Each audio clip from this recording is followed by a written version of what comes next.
Here is a question 5. A question 5 you might have attempted in class. A question 5 answer of which you may be looking at right now.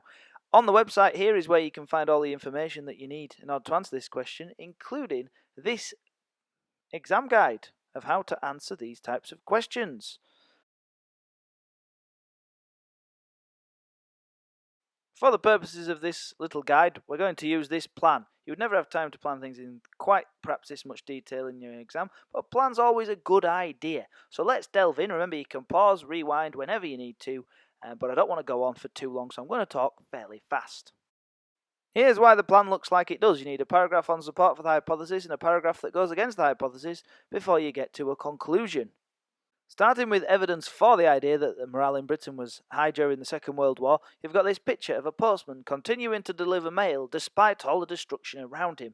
That in itself is evidence that there was relatively high morale, at least in Britain during the Second World War. We'll put it in our little plan.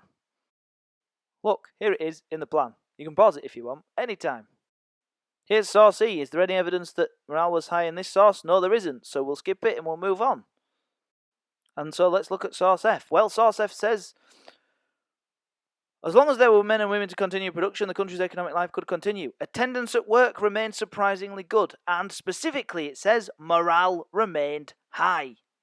The fact that people were still continuing to turn up to work suggests that morale hadn't collapsed completely, and it literally says morale remained high. So there's some evidence that morale did remain high during the Second World War. Let's put it in our plan.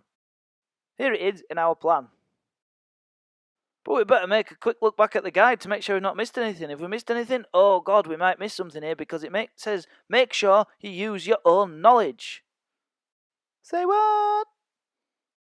I said use your own knowledge because look, you can't get more than 10 marks if you don't use your own knowledge. You can't even get to 8 marks. You'll only get 7 if you don't use the sources, but you must make sure you use the own knowledge. Your own knowledge, not the own knowledge. I don't know what the own knowledge is. So here's my own knowledge that the Blitz spirit was encouraged by the government, and there must have been some example of Blitz spirit, and certainly people didn't give up really at any point.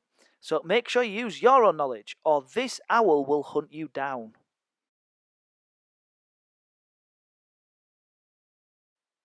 But we can't just look at evidence for, we must also look at evidence against. So here we go, starting with source A.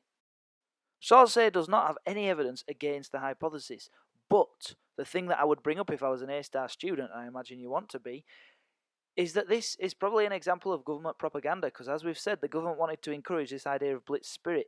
Any evidence of low morale would not have been published in the newspapers. So this source, though it does not have evidence against the hypothesis, it is a very questionable source, and I'd point that out in my other paragraph. Here you can see where I would have pointed it out in my other paragraph. Now look at source E. Well, there's loads of stuff here. Look, people run madly for the shelters. Hysterical people. There's all numbers fleeing London's East End. There's all bits of evidence there that morale was certainly far from high. Although there is a bit of a thing you could mention there, that this was from December 1940 when the Blitz had only just started, so perhaps people weren't quite used to it yet as a day-to-day occurrence. And maybe they were less hysterical as the war went on. Maybe you know that from your own knowledge. You do now. Here's 2 bits I would write about from source E. Source F, what we're doing using this one, sir. You use that for the other paragraph, don't worry. Sometimes sources can go in paragraph 1 and in paragraph 2, both for and against. And here is an example, because it says there, understandably there was widespread fear during the Blitz. Widespread fear doesn't sound like high morale to me, although, as we've mentioned before, it does have evidence for and against. Look, here's what I would have written about source F. Oh my God, it's Barry Chuckle. Why is it Barry? What do you want? There's something missing, you say. What could that thing be? Oh God, I remember now. Leave me alone, Owl. Yes, that's right. You will only get 10 marks if you do not use own knowledge. And remember, you'll only get 7 marks if you don't use the sources.